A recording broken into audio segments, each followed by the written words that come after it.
16వ ఆర్థిక సంఘం నివేదిక ముఖ్యాంశాలు. ఇది రాజ్యాంగబద్ధ సంస్థ. ఆర్టికల్ 281 ప్రకారం ప్రతి 5 ఏళ్ళకి ఒకసారి రాష్ట్రపతి దీన్ని ఏర్పాటు చేస్తారు. దీని నిర్మాణంలో ఒక చైర్మన్ మరియు నలుగురు సభ్యులు ఉంటారు. నియామక ప్రక్రియ మనం చూసినట్లయితే సభ్యుల యొక్క అర్హతలు ఎంపిక పార్లమెంట్ చట్టం ద్వారా నిర్ణయించబడుతుంది.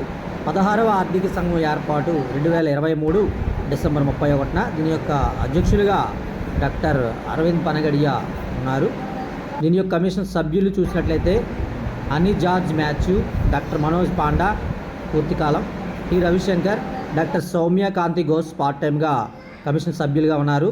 కాల పరిమితి మరియు నివేదిక చూసినట్లయితే 2026 నుంచి 2030 వరకు కాలానికి 2026 ఫిబ్రవరి 1న పార్లమెంట్లో ప్రవేశపెట్టడం అయితే జరిగింది.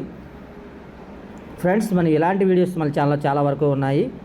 మరి కాంపిటేటివ్ సంబంధించినటువంటి జనరల్ స్టడీస్ సంబంధించిన అనేకమైన వీడియోస్ మన ఛానల్లో ఉన్నాయి. మరి ఈ వీడియో నచ్చితే లైక్ చేయండి, షేర్ చేయండి, సబ్స్క్రైబ్ చేయడం మర్చిపోవద్దు. మీ friends and family members share చేయమని హృదయపూర్వకంగా విజ్ఞప్తి చేస్తున్నాము. Thank you very much.